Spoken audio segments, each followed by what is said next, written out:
নমস্কার, সবাইকে শুভ সকালে অনেক অনেক শুভেচ্ছা জানিয়ে বাংলা সিরিয়াল সমাচারে তোমাদের সবাইকে স্বাগত জানাই। শুভ বিবাহের আজকের রিভিউতে তেজ তো বলছে কি ব্যাপার, কি তোমার কি হলো, তোমার কথার দাম কই থাকলো, তোমার লয়ার নাকি সবটা ম্যানেজ করে নেবে, আর এখন তুমি আমাকে বলছো যে সে স্টে অর্ডার বের করতে পারেনি। তখন ইশিকা বলছে আসলে খুব কম সময় পেয়েছে, তো এই কম সময়ের মধ্যে উনি অ্যারেঞ্জ করে উঠতে পারেননি। তখন বলছে যে কি অ্যারেঞ্জ করে উঠতে পারেননি, উনি আমাদেরকে তাহলে মিথ্যা আশ্বাস দিলেন কেন, উনি আমাদেরকে এই ভরসাটা কেন দিলেন যে উনি এই অর্ডারটা বের করে দেবেন, আমি এক্ষুনি ওনাকে ফোন করব, ওনার কি করে এই ক্ষমতাটা হয়। তখন বলছে ফোন করে পাবে না তেজ, ওনার ফোনটা সুইচ অফ আসছে। বলে কি, তোমার উপরে আমি ভরসা করলাম, তুমি এতটা দিলে, এত বড় বড় কথা বললে, তোমার উপরে আমার পুরো পরিবার ভরসা করে থাকলো, আর তুমি এই দিন দেখালে আমাদেরকে, হাউ ডেয়ার ইউ, মানে এইভাবে বলেই চলেছে চিৎকার করে। তখন ওখানে অনিমেষ যায়, বলছে যে আরে এখানে নীলাভ হচ্ছে, কি ব্যাপারটা, কি চিৎকার চেঁচামেচি কেন হচ্ছে। ইমন বলছে এই আনওয়ান্টেড লোকগুলো এখানে কিভাবে ঢুকে পড়লো। অনিমেষ এক্ষুনি সিকিউরিটি গার্ডকে দিয়ে এদেরকে বের করাও। ওদিকে মেচকা বলছে ওই বিয়ে বাড়িতে হয় না যে কিছু লোক ঢুকে পড়ে একদম মুফতে খাওয়ার জন্যে, ওই ঠিক ওই রকম অবস্থা হয়েছে। তরিতা বলছে নিজেদের বাড়িতে এসেছি, এতে আবার পারমিশন নেওয়ার কি আছে। তখন বলছে যে তোমার কি মেমোরি লস হয়েছে। ইমন বলছে এই বাড়িটা তোমাদের নেই, তোমরা জানো না, দয়া করে এখান থেকে যাও আর একটু কিপ সাইলেন্স, এরমভাবে বলছে। তখন জোসনা রেগে যায়, বলছে শাকচুন্নি তোর কিপ সাইলেন্সের নিকুচি করেছি, এইভাবে বলছে যে বেশি কথা বললে না মেরে একদম মুখটা ভোতা করে দেবো, দেখবি দেখবি ঝাঁটা দিয়ে পিটাবো তোকে, এইভাবে বলছে। ইমন বলছে এই মানসিক ভারসাম্যহীন মহিলাটাকে সঙ্গে নিয়ে ঘুরছো তেজ, ভিখারির দল সব যাও এখান থেকে যাও। তখন তেজ রেগে যায়, এই কাকে ভিখারি বলছো, হ্যাঁ কাকে ভিখারি বলছো, ডোন্ট ক্রস ইউর লিমিট ইমন, না হলে কিন্তু খুব খারাপ হয়ে যাবে। মানে এইভাবে তেজ তেড়ে যাচ্ছে আর কি ইমনের দিকে। তখন সমুদ্র আটকায়। তখন ইমন বলছে হ্যাঁ হ্যাঁ নিয়ে যাও তোমার ভাইকে নিয়ে যাও এখান থেকে বুঝিয়ে সুঝিয়ে। তেজকে বলছে ইমন তেজ এত কিছু তো করলে, স্টে অর্ডারটা তো বার করতে পারলে না। ইমন আর সার্থক কিন্তু অতটা কাঁচা খিলাড়ি নয়। ইশিকা তো মাথা নিচু করে দাঁড়িয়ে আছে। ইমন বলছে দরজাটা ওইদিকে, তোমাদের সাথে ফালতু বকবক করার টাইম আমার কাছে নেই। তো সার্থক তো আবার তার যেটা নিলাম করছে কন্টিনিউ শুরু করে। 28 কোটি অব্দি দাম উঠেছে, এবার একজন বলছে 30 কোটি। তখন সার্থক বলছে হ্যাঁ 30 কোটি খুব বড় অ্যামাউন্ট, কিন্তু এই এত বড় বাড়ির জন্য মনে হচ্ছে একটু ছোট। আবার বেটিং উঠতে কিন্তু শুরু হয়। এরপরে 35 করোড় 40 করোড় পর্যন্ত উঠে যায়। ওদিকে জোসনা বলছে যে কি গো মেজুমা, আমরা আর বাড়িটাতে ফিরতে পারবো না। বলে না রে মা, আমাদের আর কিচ্ছু করার নেই, যতক্ষণ বাড়িটাতে আছি ততক্ষণ দু চোখ ভরে একটু দেখে নি। তুমি বলছে তাহলে কিচ্ছু করার নেই, আমাদের হাত থেকে সব চলে যাবে। তখন তার দুই বউকে বলছে মনে আছে তোমরা এই বাড়িতে বিয়ে হয়ে এসেছিলে, তারপর তোমাদের সন্তানরা হলো, সবাই এই বাড়িতেই জন্ম হলো, দাদু ভাইয়ের বিয়ে, কত কত স্মৃতি এই বাড়ির সঙ্গে কোনায় কোনায় রয়েছে, এই সবকিছু মুছে যাবে। সরিতা বলছে কোনোভাবেই কি আমরা বাড়িটাকে বাঁচাতে পারি না। আর এদিকে তেজ বলছে না, কোনোভাবে হারতে পারি না আমি ওই সার্থকের কাছে, কোনোভাবেই না, আমাদের বাড়ি ব্যবসা সব এত সহজে আমি ওদেরকে কেড়ে নিতে দেবো না। 50 করোড় অব্দি উঠে গেছে। এবার সার্থক তো তারপরেও বলছে কেউ যদি এর থেকেও বেশি বলে 50 করোড় 1, 50 করোড় 2 এরকম ভাবে হচ্ছে আর কি। 57 করোড় অব্দি উঠে গেছে, দাম উঠতেই আছে। আর ওদিকে কিন্তু জোসনা বলছে দেখবে সুধা আসবে, সুধা এসে আমাদের সবাইকে ঠিক বাঁচিয়ে নেবে। আর এদিকে গজাননের কাছে প্রার্থনা করছে ঠাম্মি, বলছে যে একদিন তোমার আশীর্বাদে আমরা বাড়িটা পেয়েছিলাম, আর আজকে তোমাকেই দেখে নিতে হবে সবটা। আমি জানি এইভাবে তুমি টাকার জোরে কোনোদিনও অন্যায়কে জিততে দেবে না।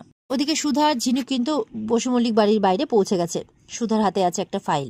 ঝিনুক বলছে আজকে যে সিদ্ধান্তটা তুই নিতে চলেছিস, দেখ ঠিক 5 বছর আগে কিন্তু একটা সিদ্ধান্ত তোর জীবন বদলে দিয়েছিল, আজকে ঠিক তাই হবে তোর সাথে। তবে আগামী দিনে যাই হোক না কেন আমি সবসময় তোর পাশে আছি, এটাই বলছে ঝিনুক। এবার 70 করোড় অব্দি দাম উঠে যায়, সেটাই ফাইনাল হয়ে যায়।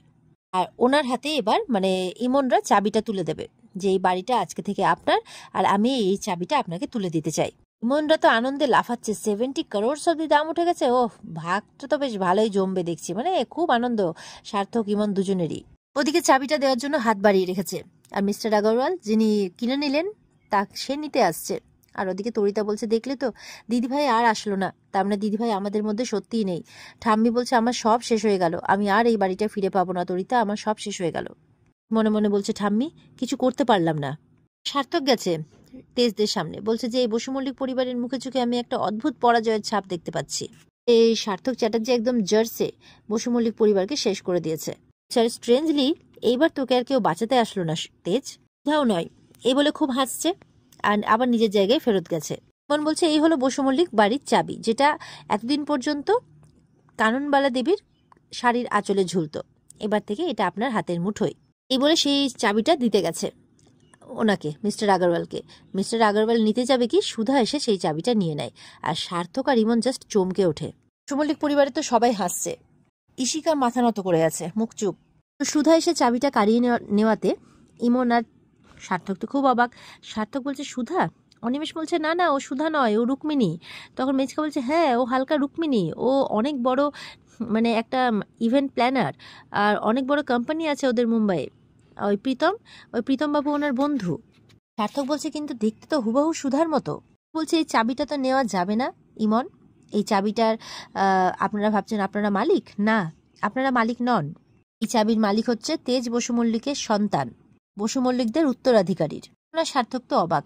তখন ঝিনুক কিন্তু উইলটা নিয়ে আসে, যে কাননবালা দেবীর বানানো এই উইলে পরিষ্কার লেখা আছে যে বাড়ির প্রপার্টি সবকিছুর মালিক হবে পরের প্রজন্ম, অর্থাৎ তেজ বসু মল্লিক আর সুধাবই বসু মল্লিকের সন্তান। যতদিন না সে প্রাপ্তবয়স্ক হচ্ছে এই সবকিছুর দায়িত্বভার সামলাবে সুধাবই বসু মল্লিক আর তার স্বামী তেজ বসু মল্লিক। ইমন বলছে কিন্তু সুধাবই বসু মল্লিক তো 5 বছর আগেই মরে ভূত হয়ে গেছে, আর ওদের সন্তান কোথা থেকে আসবে, আকাশ থেকে টপকে পড়বে নাকি? সুধা বলছে সুধাময়ী বসু মল্লিক বেঁচে আছে আর আপনাদের সকলের সামনেই দাঁড়িয়ে আছে। হ্যাঁ, আমি হচ্ছি সুধাবই বসু মল্লিক, আর তেজ আমারই হাজবেন্ড। তেজ বসু মল্লিকের স্ত্রী আমি, সুধাবই বসু মল্লিক। মল্লিক পরিবার শুনে অবাক, তেজ শুনে অবাক। ইমন বলছে কি? বলে হ্যাঁ, আমি রুক্মিণী নই, আমি বসু মল্লিক পরিবারের বড় বউ সুধাময়ী বসু মল্লিক, তেজ বসু মল্লিকের ওয়াইফ। দিকে দেখা যাচ্ছে ঠাম্মি গজাননের কাছে প্রার্থনা করছে, আর সুধাময়ী ঠাম্মির দিকে তাকাচ্ছে, ঠাম্মিও হাসছেন। বলছে সুধাময়ী বসু মল্লিক ফিরে এসেছে, এই বাড়ি বিক্রি হবে না। ওদিকে মেচকা অনিমেষ সবাই মিলে প্রশ্ন তুলছে, না তুমি হালকা করে মিথ্যে কথা বলছো, সবাই চমকাবে কেন, তুমি কোনো সুধাময়ী বসু মল্লিক নও। মেচকা বলছে তুমি কোনো সুধাময়ী বসু মল্লিক নও, তুমি হচ্ছে রুক্মিণী সেনগুপ্ত। কি যেন বলে, অনিমেষ বলছে ইউনিভার্স ইভেন্ট ম্যানেজমেন্ট কোম্পানির মালিক উনি। তখন সেখানে আশুতোষ আসে, বলছে যে আপনারা সবাই ভুল জানেন, ইনি হচ্ছেন সুধাময়ী বসু মল্লিক। সেদিন বাস অ্যাক্সিডেন্টে ওনার কোনো কিচ্ছু হয়নি, আর ওনাকে বাঁচিয়েছিলেন প্রীতম বাবু। তখন প্রীতম বাবু বলছেন হ্যাঁ, উনি রুক্মিণী নন, উনি সুধাময়ী। তখন মেচকারা বলছে এর কি প্রমাণ আছে? বলছে যে কেন, আমি প্রমাণ, আমি ওনাকে বাঁচিয়েছিলাম, প্রীতম বলছে। আর সবাই চুপ করে যায়। ইমন সার্থককে বলছে আমাদের প্ল্যান তো পুরো ভেস্তে যাবে, মানে তাদের মুখ একবার দেখার মতো। সার্থক বলছে না না, আমি কিছুতেই এই প্ল্যান ভেস্তে যেতে দেবো না। ওদিকে যারা ইন্ডাস্ট্রিয়ালিস্টরা এসেছে তারা বলছেন যে এইভাবে আমাদেরকে হ্যারাস করা, আমাদের সময় নষ্ট করা। তখন ইমনরা বলছে না না না, প্লিজ আপনারা ইয়ে করবেন না, এখানে কোনো ভুল বোঝাবুঝি হচ্ছে, ইনি রুক্মিণী, আমি এটা প্রমাণ করে দেব। সুধা বলছে বসু মল্লিক পরিবার কখনোই তাদের বাড়ি ইচ্ছে করে নিলাম করাচ্ছেন না, বরঞ্চ ওদেরকে ঠকিয়ে ওদের সই জাল করে ওদের সাথে ফ্রড করা হয়েছে, আর সেই ফ্রডটা করেছেন এই ইমন আর ওই সার্থক চ্যাটার্জি। ইমন বলছে না না, কোনো ফ্রড করা হয়নি, বিশ্বাস করুন। আর সুধাকে বলছে তোমার কাছে কি প্রমাণ আছে শুনি, মুখের কথাতেই বুঝি সবটা হয়ে যায়। সুধা বলছে আমি ঠিক এটা প্রমাণ করে দেব, আর তার সাথে এটাও প্রমাণ করে দেব যে রথের মেলায় তেজের দিকে হামলা কে করেছিল। আপনারা কি ভেবেছেন যে 5 বছর সুধা ছিল না বলে আপনারা সাপের 5 পা দেখে নিয়েছেন, তাই তো? এবার তো আমি এসে গেছি, এবার দেখি আপনারা কি করেন। সুধা সবাইকে বলছে এই বাড়ি নিলাম হবে না, আপনারা আসতে পারেন। মেচকা বলছে তুমি ভুল করছো, আমরা যদি মেনেও নি তুমি হালকা যদি সুধা হয়েও থাকো, তাহলে এই হুইলটা তো উত্তরাধিকারীর নামে বানানো হয়েছে, সুতরাং তো তুমি মালিক নও। সুধা বলছে আমি কিন্তু হুইলটা পড়েই এসছি মেচকা। বলে হ্যাঁ ব্যাস, তাহলে তো হয়ে গেল। বলে যে এই বাড়ির উত্তরাধিকারীকে আমি সাথে নিয়েই এসেছি। সবাই তো অবাক, কি ব্যাপার, কি করে? বলে হ্যাঁ, তরি বসু মল্লিক এই বাড়ির উত্তরাধিকার, তেজ বসু মল্লিক আর সুধাবই বসু মল্লিকের একমাত্র সন্তান। ওদিকে জ্যোৎস্না বলছে দেখেছো, আমি বলেছিলাম না যে সুধা এসে সবটা সামলে নেবে। ওদিকে কিন্তু তরিয়ে চলে আসে, মাকে জড়িয়ে ধরে, বলে এই তরি বসু মল্লিক সুধাবই বসু মল্লিক আর তেজ বসু মল্লিকের প্রথম সন্তান। তেজ মনে মনে বলছে এসব কি বলছেন রুক্মিণী, এসব কি বলে যাচ্ছেন। ঝিনুক বলছে এখানে কোনো নিলাম হবে না, কারণ উত্তরাধিকারী চলে এসছে, উত্তরাধিকারী যতদিন না প্রাপ্তবয়স্ক হচ্ছে ততদিন পর্যন্ত সমস্ত দায়ভার সামলাবে তেজ বসু মল্লিক আর সুধাময়ী বসু মল্লিক। তখন মেচকা বলছে না না, তুমি ভুল করছো। ঝিনুক বলছে কোনটা ভুল বলে মনে হচ্ছে আপনার অসুমশাই? বলে এই আমাকে হালকা ওই নামে ডাকবে না কিন্তু। তেজকে বলছে মেচকা, এই তুই তো কোনোদিনও বাবা হতে পারবি না, বল বল সবাইকে বল, তাহলে উত্তরাধিকারী কোত্থেকে এলো? তেজ বলছে ওই সব কাগজপত্রকে আমি মানি না, তোরই হচ্ছে সব থেকে বড় প্রমাণ যে আমি বাবা হতে পেরেছি কি পারিনি। সমুদ্র মনে মনে বলছে দাদা এসব কি বলছে। ওদিকে তেজ তরির কাছে যায় আর তরিকে গিয়ে কোলে তুলে নেয়। সুধার কিন্তু মনটা খুশি হয়। সুধা মনে মনে ভাবছে তাহলে কি উনি তরিকে নিজের মেয়ে বলে মেনে নিলেন, এটা বুঝতে পারলেন যে তিনি এতদিন ভুল ছিলেন। এই বলে কিন্তু মানে সুধার মুখে হাসি আর কি। তো তেজ সুধার গালে হাত দিচ্ছে, তরিকে কোলে নিয়েছে, আর এদিকে হাতে হাত দিয়ে আছে সুধার, আর তরিকে কোলে নিয়ে আছে। সুধাও তখন তেজকে দেখতে আছে, তেজও সুধাকে দেখতে আছে। আর তাদেরকে একসাথে দেখে, তাদের কোলে একটা সন্তান দেখে বাড়ির প্রত্যেকে কিন্তু খুব খুশি। ইশিকার কিন্তু অবস্থা খারাপ, মনে হচ্ছে যেন শরীরটা টলে পড়ছে তার, এরকম ব্যাপার। বলছে এসব কি হচ্ছে, রুক্মিণী তাহলে সুধাময়ী? ঝিনুক মনে মনে বলছে একেই হয়তো ভালোবাসা বলে। জামাইবাবুর এত অন্যায় আছে জেনেও দিদি হয়তো সবটা ক্ষমা করে দেবে, আজ হয়তো আবার ভালোবাসা জিতে যাবে। ঠাম্মি সুধার কাছে দৌড়ে আসে। আমি জানতাম যে আমার চোখকে তুমি ফাঁকি দিতে পারবে না, তুমি আমাদের সুধাময়ী, আমি জানতাম। মেজমা বলছে তোমার উপরে আমরা অনেক মানে অন্যায় করেছি সুধা, আমাদেরকে পারলে ক্ষমা করে দিও। ঠাম্মি বলছে আমার সুধাময়ী ঠিক বেঁচে আছে, ও আমাদের কাছে ঠিক ফিরবে, এটা আমি জানতাম। এদিকে আশুতোষ বলছে যে আপনাদের যদি মনে হয় সমস্ত ইন্ডাস্ট্রিয়ালিস্টকে যে আপনাদেরকে ঠকানো হচ্ছে, তাহলে আপনারা কিন্তু ওই সার্থকের বিরুদ্ধে আর ইমনের বিরুদ্ধে অ্যাকশন নিতে পারেন। তখন বলছে হ্যাঁ তো ঠকানোই তো হয়েছে, যদি উনি না আসতেন সময় মতো তাহলে আমাদের টাকাকে তো ইনি আত্মসাৎ করতেন, না না একে ছাড়া যাবে না, এই বলে কিন্তু সার্থককে কলার ধরে মারতে থাকে। তখন আশুতোষ বলছে না না মারবেন না, আইন নিজের হাতে তুলে নেবেন না, আপনারা চলুন আমার সাথে থানাতে গিয়ে কমপ্লেন করুন, আমরা অ্যাকশন নেব। তখন এই বলে কিন্তু বলে হ্যাঁ হ্যাঁ অবশ্যই থানায় যাব, আমরা থানায় যাব, এদেরকে আমরা ছেড়ে কথা বলবো না।